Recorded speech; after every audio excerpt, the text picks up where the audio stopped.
What's happening, my friend? David White here. Thank you for getting access to the Digital Marketer's Guide to ChatGPT workshop. Two things you need to know about this workshop before we start. Number one, we recorded it live, so you're about to see us like jump in and basically just get straight to teaching. If it feels weird, that's why the intro is that way. And the second thing is we actually recorded this workshop to be part of our core kind of flagship program, which is called the AI Marketing Hub. So you may hear us reference some things like we'll say, oh, we're going to talk about this later on in the hub. If that feels confusing or weird, that's just because we're talking about things that are part of the hub program. Of course, if you're interested in joining us in the hub, there is a link below this video that you can click on to go and get your access. But with that said, this is going to be a weird introduction to the video. We're just going to basically get straight into it. Don't be weirded out if you hear us mention stuff that doesn't get discussed any further on this call. And now let us teach you how to go about using good old ChatGPT to become a better and faster marketer.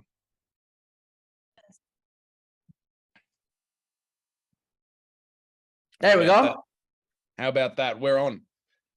Well, thanks everyone for joining. This is going to be a really good workshop.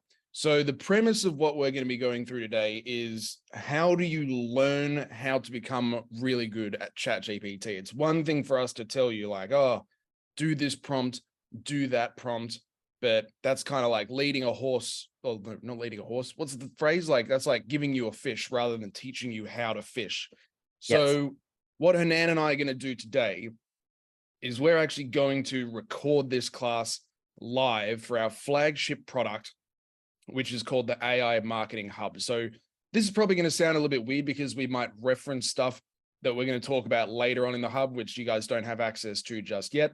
But that's cool. You're the first ones to see this class or this particular workshop out of that program. So the hub is kind of the go-to place for digital marketers to learn how to get really, really ridiculously good, as Zoolander said, really, really ridiculously good at artificial intelligence. And our hope is, A, it's going to help you make a bunch more money by getting better at marketing. And B, we're going to save you 16 plus hours of your time every single week, which you can use for whatever you want, doing more marketing, taking more courses, making a new product, whatever it is that you want. So I do have, before we get started, I'm actually going to start with a little pitch.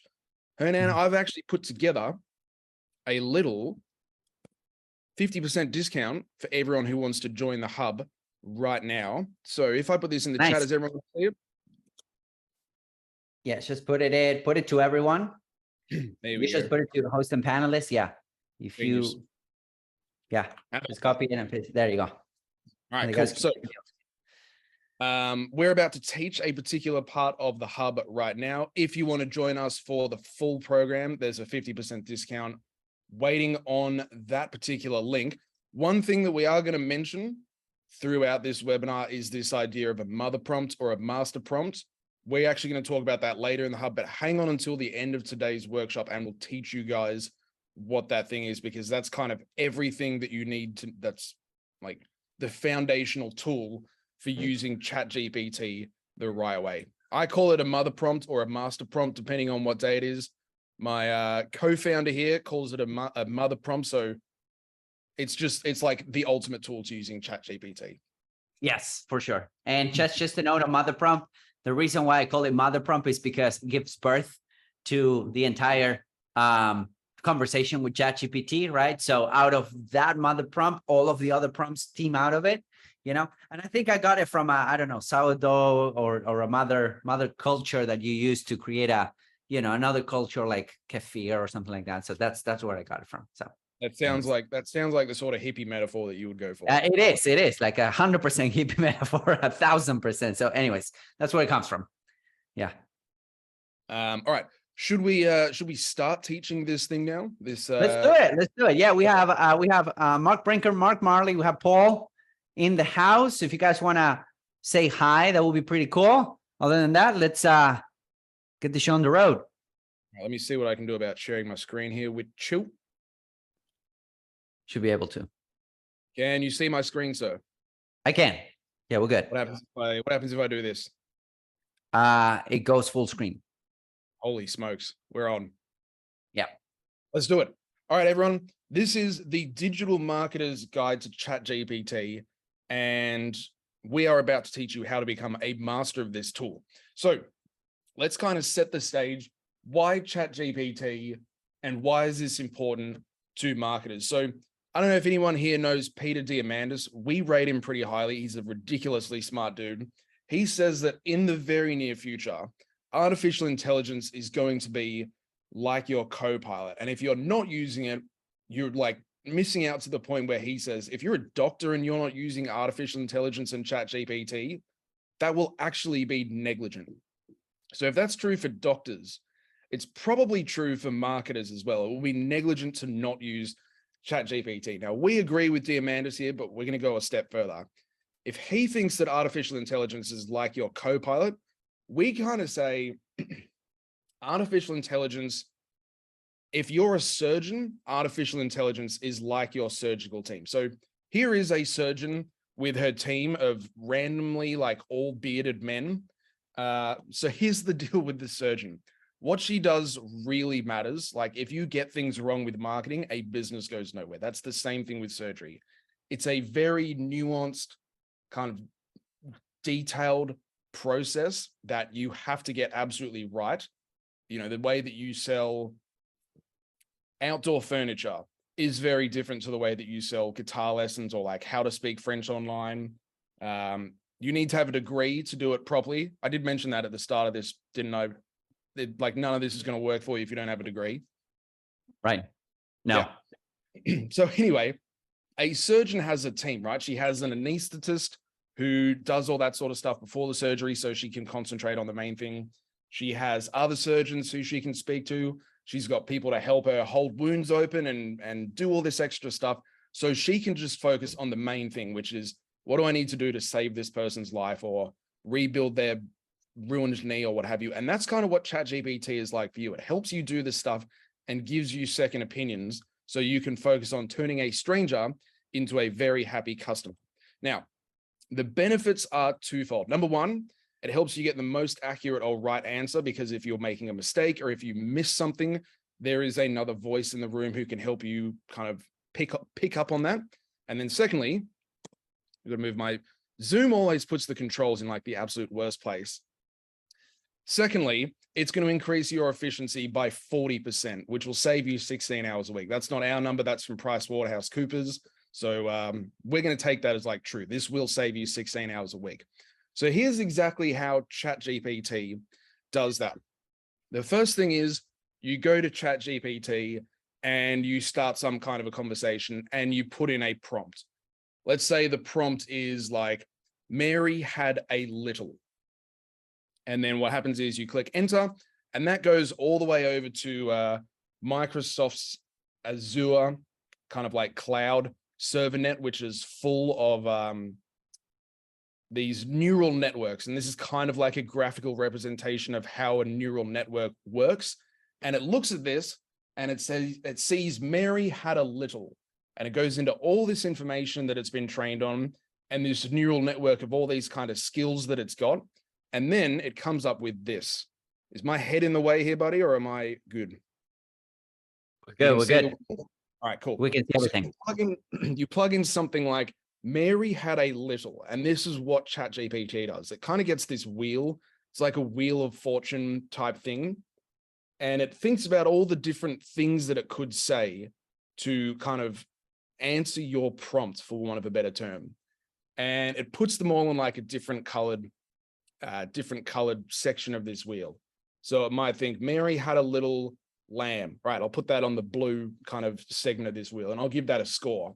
Mary had a little lamp. All right, I'll put that on the red section of this wheel. And it goes through and it populates out like, what could I say in response to what this person's telling me? And then this is so weird. It kind of like spins the wheel, and based on what it feels like it should, and I can't believe I'm saying that about a robot, based on what it feels like it should return to you, it gives you back some kind of information. So for example, here I've given it a prompt that said, can you tell me about the specifics of how humans make decisions? And it'll give me an answer. Now, if I go to it and I give it a return and I say something like, explain how the information gathering phase of decision-making applies to people, blah, blah, blah. all this information. So everything that I said in my initial prompt, what ChatGPT said back to me, and my kind of like this bit here, my return prompt of like, can you explain this now? And its answer, it all goes back into this neural network. Now, here's the thing.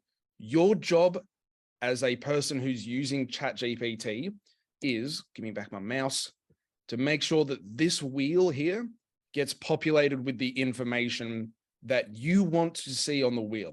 Your job is to make sure that the email that you're looking for, the social media post that you want, the idea for the YouTube episode or the sales page, your job is to put the right stuff in here. I'm hoping you can see my mouse. Your job is to put the right stuff in here so you get what you want back over here. Now, I'm showing you this for one reason. Two reasons.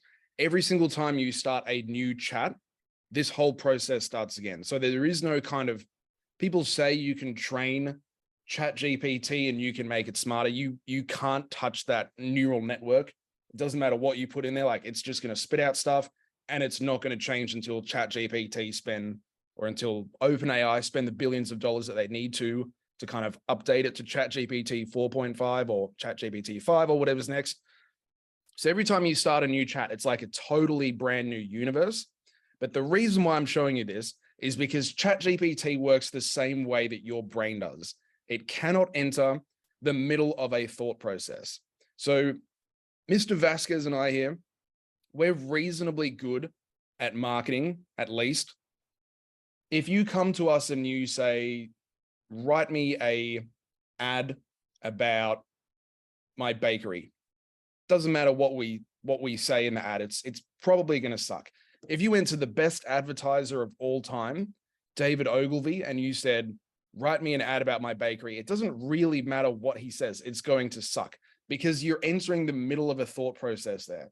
There is this whole conversation around your business and the information around it, like what type of stuff do you sell there? Is it gluten-free? Is it sugar-free? Is it sourced using local ingredients? Is it made specifically French style? There's the type of people who you're going to try and target.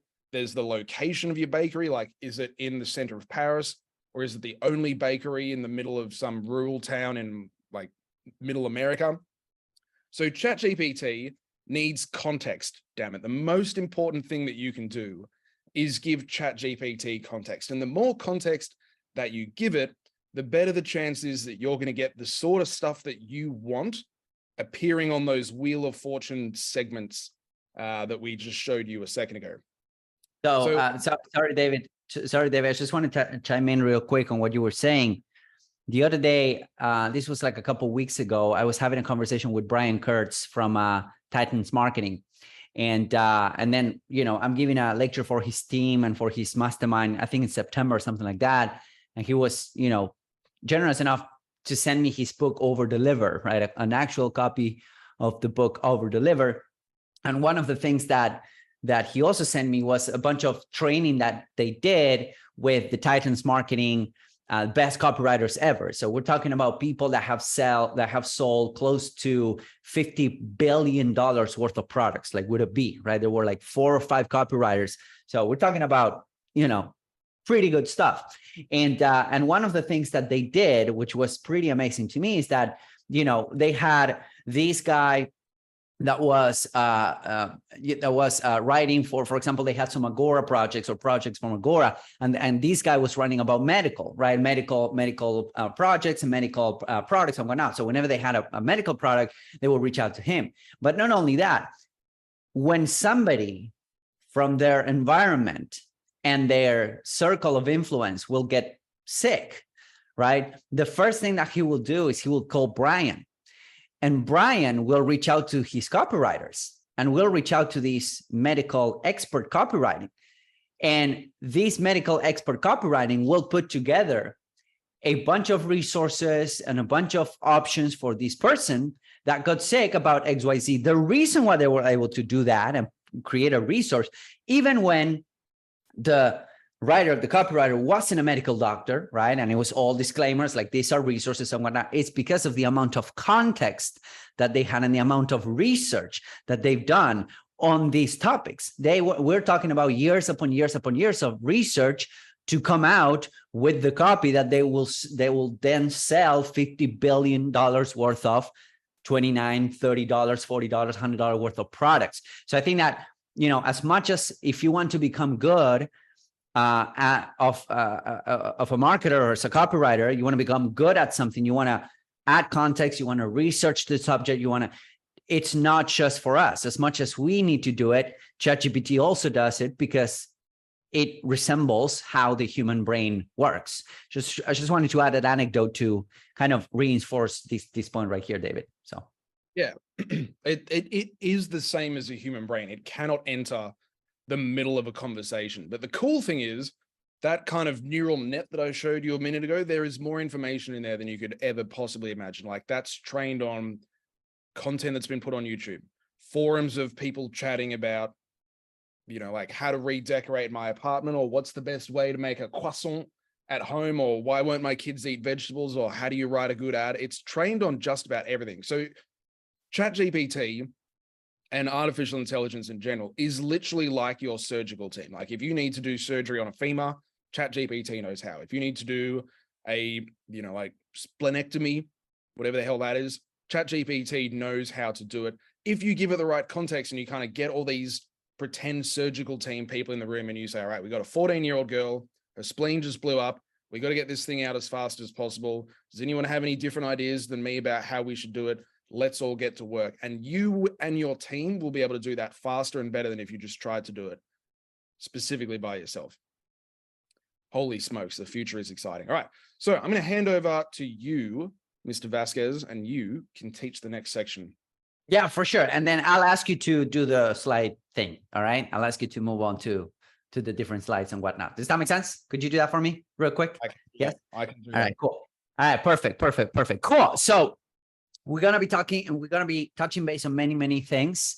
And I thank you guys for joining us, the ones that have been joining us lately. So welcome to this workshop. But definitely we're going to be focusing on these 4 things for ChatGPT and how to approach ChatGPT. We're going to be talking about why it needs to be process driven, right? We cannot just like randomly use ChatGPT whenever we decided. There needs to be a process to the madness, especially because if the goal of this workshop and the hub and everything that we're putting together is to save you time and to, increase your worth in the marketplace as a marketer and help you and make your life easier, you need to have a process-driven approach to ChatGPT.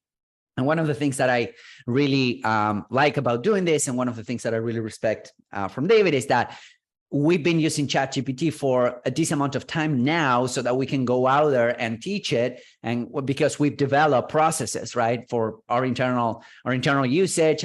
I'm using it with my team on every single day and whatnot. Right now, we're getting to the extent of hiring. I actually interviewed 2 AI-powered copywriters today, right? So that's a prerequisite to actually come and work with us at the agency at this point. So anyways, it needs to be process-driven in order for you to get results. And number 2, we need to talk about the specificity of the prompts that you need to use. You cannot just ask it, hey, write an ad for my bakery. You need to give it enough context. We need to talk about proper iteration. It's rare that you will get what you want from the get-go. So if you invest a little bit of time on quote unquote training the model and iterating and making sure that it works for you, then it will make things much easier, much easier for you as well. And then we're going to be talking about QC, quality checking and all of that, and the limits of the tool. So yeah, let's move to the next tool. So again, as I was telling you guys, the main idea here is we're going to be following this 4-step process so that you can become a better marketer or a better entrepreneur, right?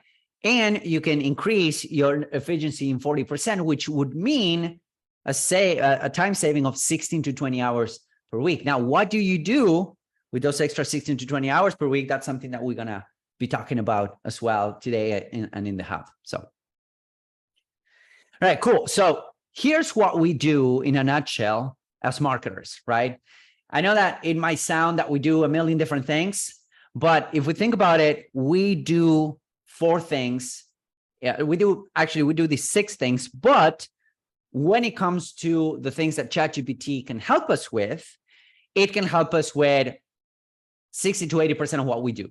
right? There's some things that at the moment it cannot do.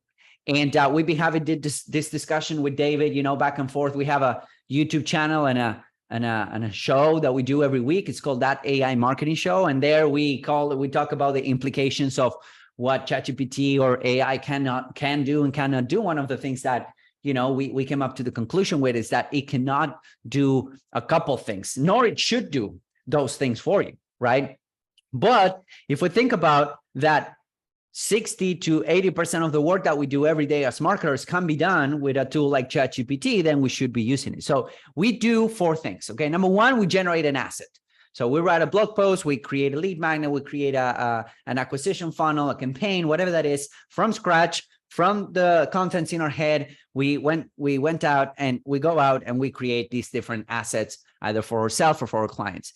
Number 2, we compress, right? For example, we talk about a blog post on our email broadcast. So we're kind of compressing the blog post that we put out into our email broadcast. Or, for example, when we put together a video, right, we upload to YouTube, we compress, we kind of distill that content that the YouTube video has or that the blog post has, and then we turn it into a post or we turn it into a sales page, right? We also divide, like right now, for example, there's a lot of entrepreneurs, myself included, marketers, repurposing content, right? For example, we chop down YouTube videos into short form content. We grab modules from our main program and we turn those into additional products, right? So we divide the content that we're putting out, right? We might grab pieces from different long form copies and turn them into snippets or threads for Twitter, right? Like Twitter storms, that's how they call. So we divide and we do that.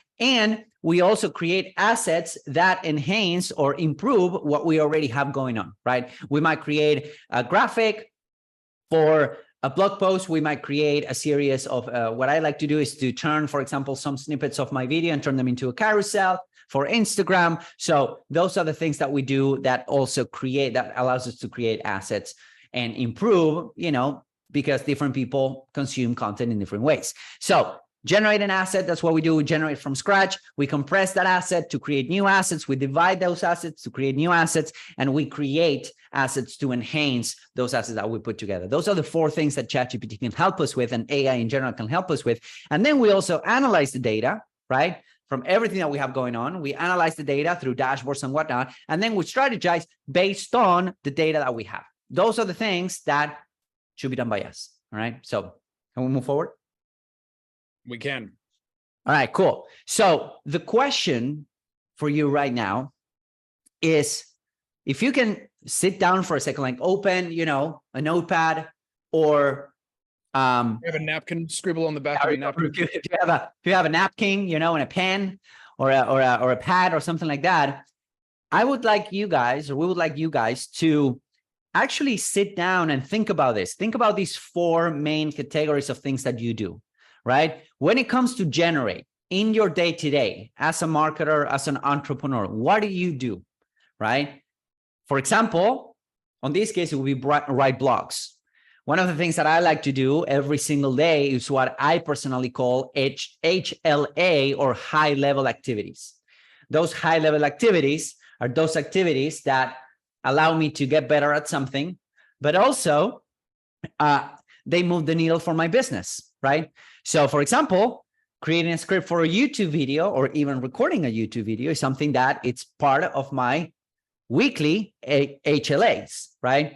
Writing copy every single day, because despite having ChatGPT and everything, I like to get better at copywriting. And the best way to get good at copywriting is by writing copy, right? So generating, that's one of the things that I do. What do you generate? So write that down. Actually write this down. What do you generate for your business every single day? Now, how do you compress those assets that you've generated, right? In my case, whenever we create a new YouTube video, we put it out there. I sent an email to my list, short snippet of what we talked about. We send it to our list so that we can get more people in. I might grab my phone and I might create a short story of that video that I created so that I can drive traffic to that video, right? How do we divide? Like, what do we do?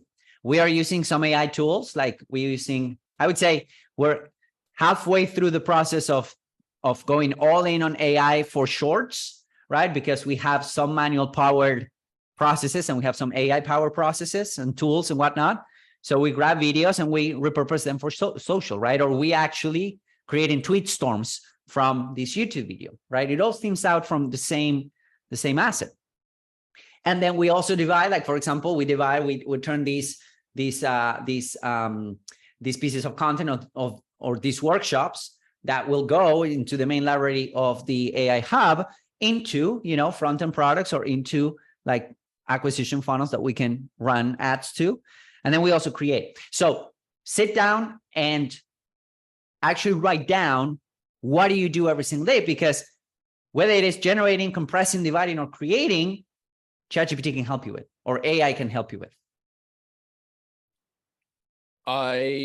As I'm hearing you explain that, I feel like it's probably more important to know what your activities are kind of ranked from top to bottom, rather than like, is this specifically a divide or a create activity? Like, that's kind of less important than this top to bottom approach, because as we're about to show you, that ranking is what we're looking for. How would you rank this? Top to bottom. Yeah. Top to bottom. So if like the kind of most creative thing that you can do is invent something out of nothing, like a webinar, that would be kind of the top of this list. And then, we go down this process. So this is more of like a spectrum, right, of kind of what's needed to be done and how much skill is required for it, rather than like, this is exactly a compress activity and this is exactly a divide activity, because it does require more skill to write an email broadcast about a blog than it does to pull an interesting quote out of that blog and put it on LinkedIn. Right. By conversely, it also requires more skill set to actually write that blog post than it is to send an email to your list. Yeah, no, I totally agree. I think that top to bottom, I would say, I tend to think that long form tends to have the top of the list, if anything. Long form copy, long form sales letter, long form video, long form anything, because from there on out, you can extract, compress, divide, create assets to add to that long form. And generally speaking, writing a long form sales letter, or a long form like VSL script, or a long form or a webinar or something like that, or a script for a YouTube video that's going to be 15 minutes long, takes more skill than the rest of the things, right? So, cool. All right, should we move on? Yeah, let's move. All right, cool. So, yeah, no problem. We spoke about being process driven. I might jump in here, buddy. We spoke about being process driven and why you need to have kind of a strategic approach to where do I actually start using ChatGPT? We'll come to that in just a minute. Let's talk about the specificity and the context of what it is that we're looking for. So you're going to learn later on in the hub this idea of a mother prompt or a master prompt, but I want to show you kind of the steps of getting this done with specific and highly intentional prompts. So let me move my and your face out of the way. So here's an example of how you can use a prompt to generate something. So I'm just using an example here of a guitar maker called Gibson. So the prompt that I've given it here is, my company Gibson is a high-end manufacturer of American-made guitars. We write weekly blogs about how to become a better guitar player, improve tone, and the differences between different types of guitars. Please help me come up with a list of 20 different keyword-optimized blog post ideas, please. This is why I say ChatGPT is like your surgical team. I would have never have thought, I'm a guitar player, I would have never have thought to write a blog about different ways that you can customize your own guitar. So when faced with a goal or an obstacle or a project, choosing between two options is good. Like, we got to do a webinar next week. What are we going to do it on? Or we got to make a YouTube video. What are we going to write it about? Or we should post on social media. What could we possibly say this week? You're probably going to come up with a couple of ideas by yourself. So let's say you come up with 2. Having ChatGPT create 6 ideas for you so you can choose from 8 rather than 2 is better. And I'm reminded of this quote. Have you ever heard this one? Yeah, I did. Go for it. This is one of my favorite quotes of all time. If I'd had more time, I would have written a shorter letter. So there's another quote out there that says something like, if you have an hour to solve a problem, you should spend 55 minutes thinking about the nature of the problem and then 5 minutes actually solving it. ChatGPT can kind of outsource that for you. So going back to our surgeon example, this is literally like having another surgeon saying, oh, you've got this problem. Have you considered this idea? Have you considered that idea? What's the process that you're going to go through, this procedure? Have you thought about doing it this way or that way? Having these extra ideas that you can use to generate assets is hugely powerful. And this is one of the ways that ChatGPT actually makes you a better marketer. Now you can go on and say like, I don't like 19 out of these 20. I like number 10. Can you now actually like start the process of generating this particular asset for me? And ChatGPT will do a pretty damn good job of that. So here the prompt is, I've said, love all these ideas, but put together a blog structure for number 10, customizing your Gibson guitar. So here, going back to that neural network idea that I shared with you at the start of this workshop, all this information that I've plugged in here has gone back into the Azure kind of cloud database, that neural network, and ChatGPT now gets like, oh, okay, here's what we should be talking about. And it goes back to its old library of content to kind of figure out everything that I know about guitars, all the different things that I know about how to customize a guitar, all the things that I know about how to write a blog post. And it gives us a pretty damn good approximation of a blog post about how to customize your Gibson guitar. So the big idea, this is one that I've stolen, frankly, off Anand, is that it's easier to edit than it is to create. So if ChatGPT gives you a blog post that's like 80% good, getting it from that 80% to 100% where you want it to be is so much easier than writing something out from scratch yourself. So we'll talk about this later on as we go through the hub. But when you're getting ChatGPT to generate something for you, really push it. Like, write me the blog post. Write me this section of the blog post. This section that you just wrote was boring. Make it sound more fun. Or you're not focusing on our guitars enough, or whatever it is that you talk about. Push that thing so that you can get kind of a finished product that you can then edit rather than needing to create something yourself. So the next thing, let me jump in real quick, David, here. I think that what you're saying makes a lot of sense because, you know, something that you said, which is something that I stole from you, is that, you know, marketing is a lot about saying the same thing and selling the same offers and talking about the same things over and over and over and over and over again, right? Like there's a quote that I always use that is like you will get tired of your offer much faster than the marketplace will ever get tired of your offer, right?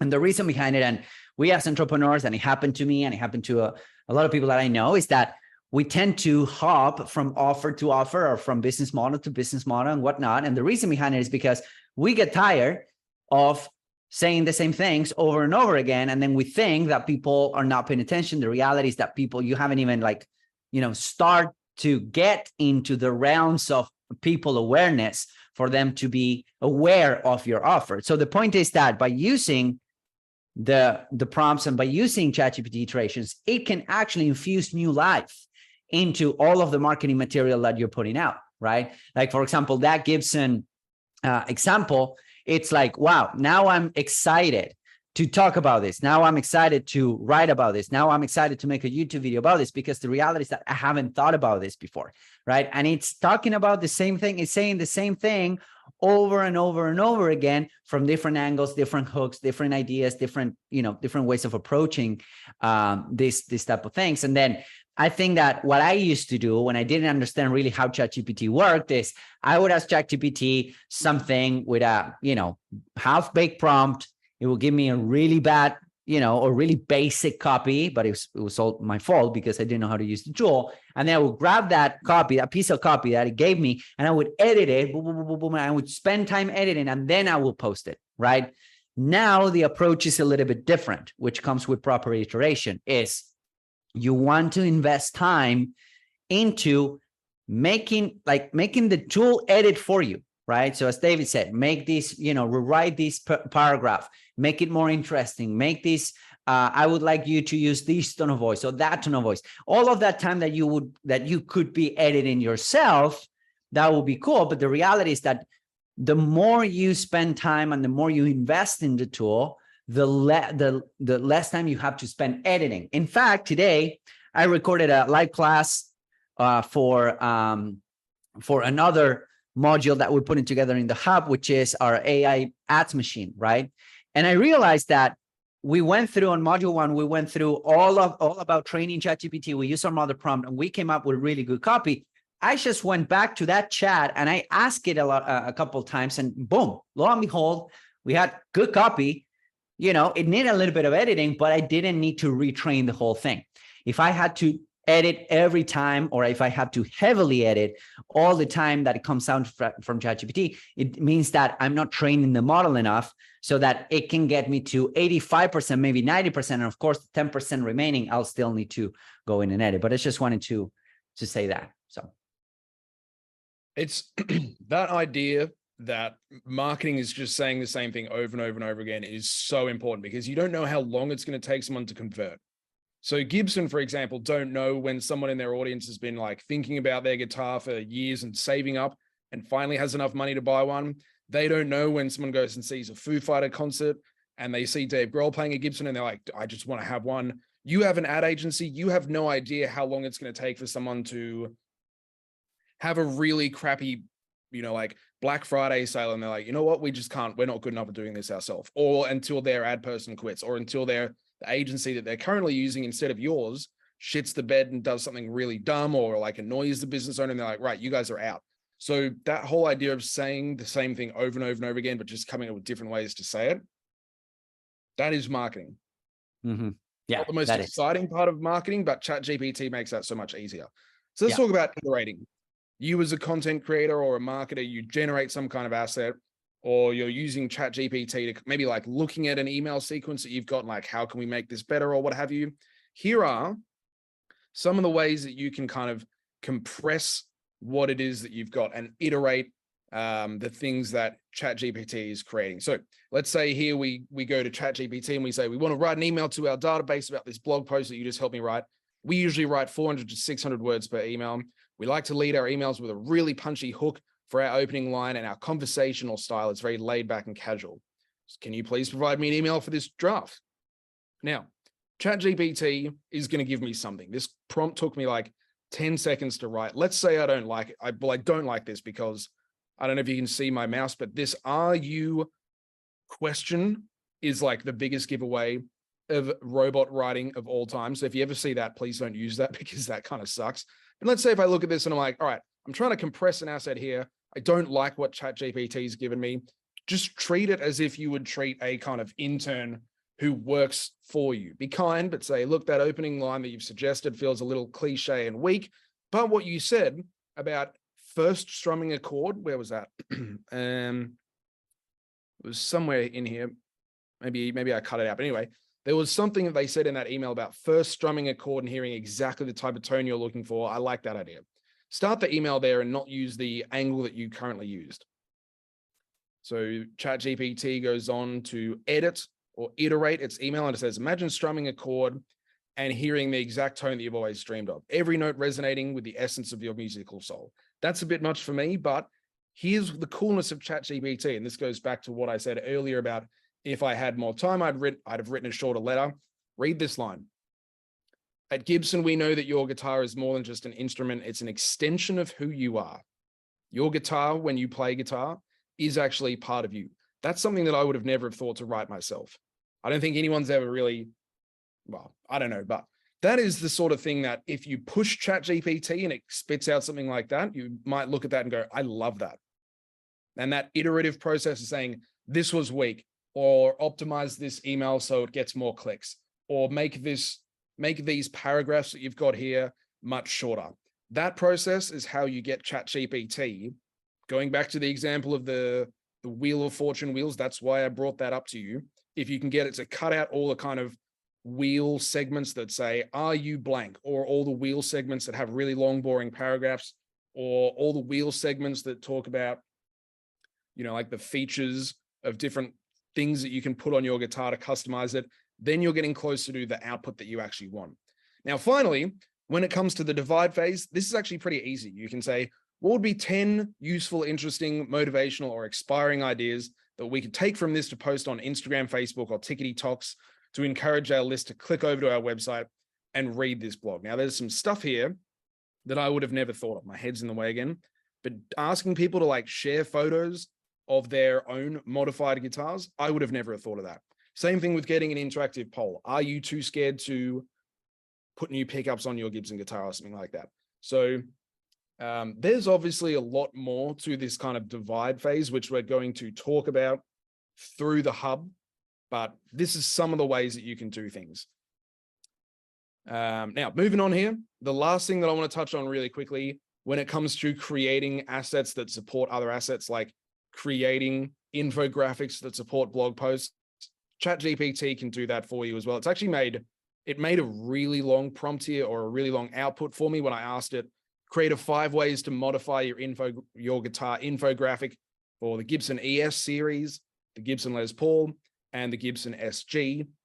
Keep the length of each option under 500 words, and it spat this out. Not going to be that hard for me to go into Canva or have someone go into Canva and put that in there. So that is kind of a really rough overview of having a process, knowing how to iterate the stuff that ChatGPT gives you, and applying this to the 4 different ways or the 4 different things that marketers do. Now, the last thing is quality control and knowing the ever-changing limits. So ChatGPT was trained on a library of information back in September 2021.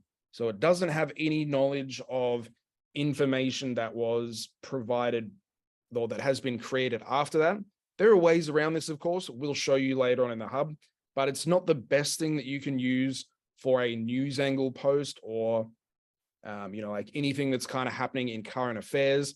It can do sort of research and reference studies for you. So if you wanted to do, going back to the example that was shared a minute ago, if you wanted to do something about medical research or what have you, you can ask it for studies, but you need to check them.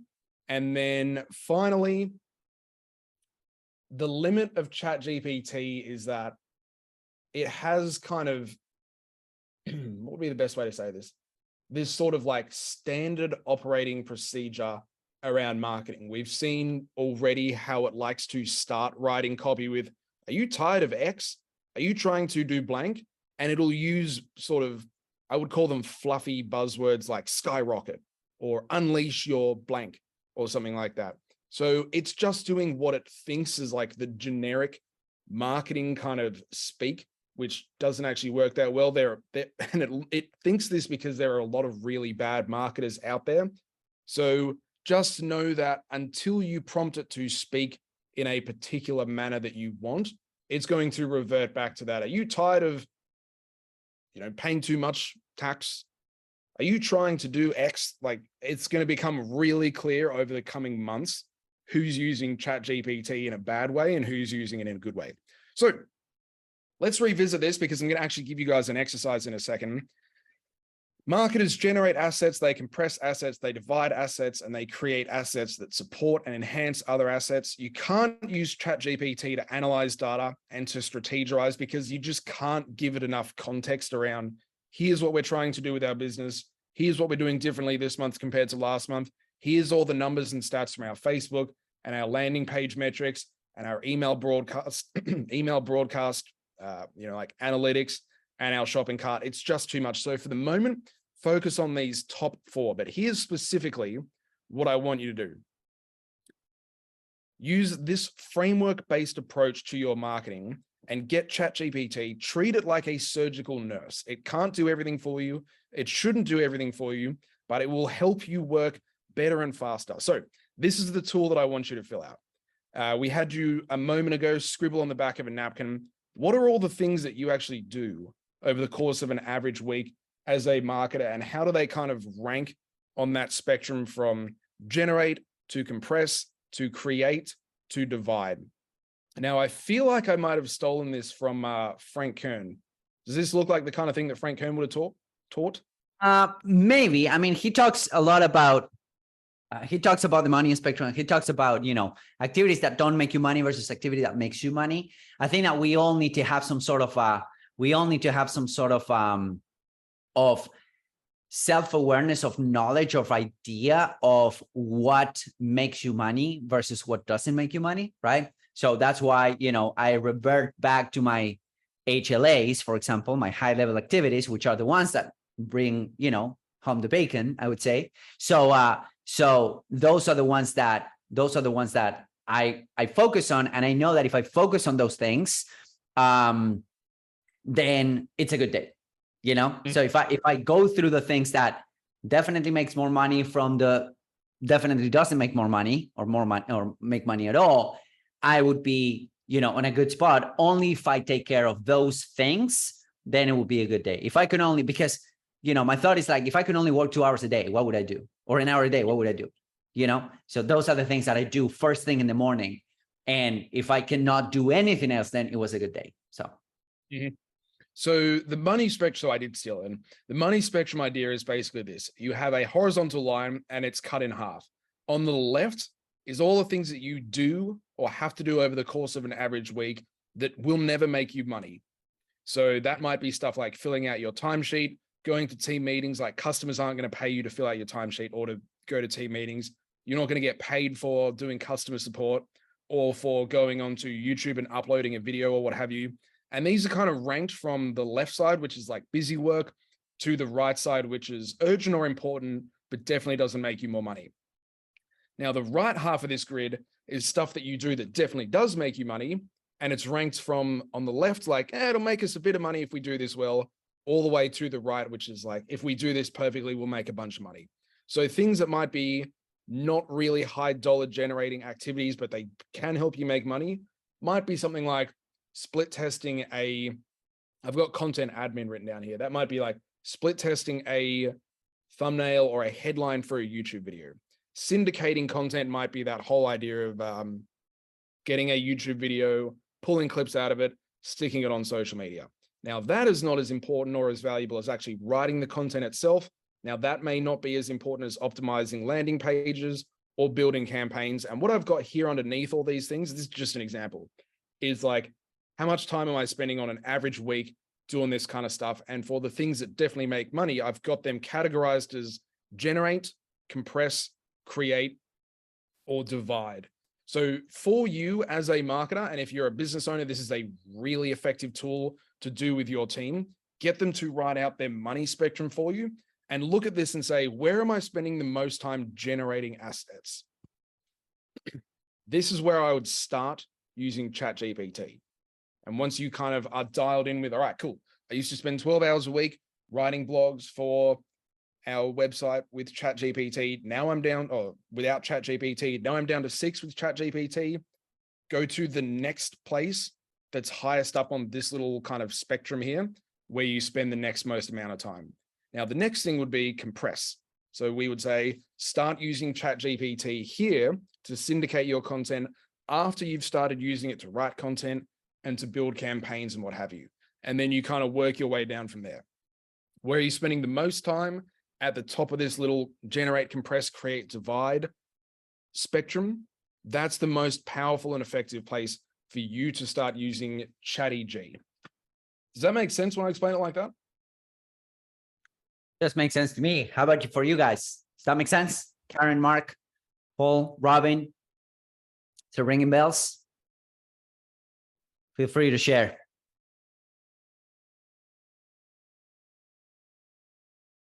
All right. Have I disappeared or am I good? No, I'm good. I'm still here. Awesome. Yeah, you're good. You're good.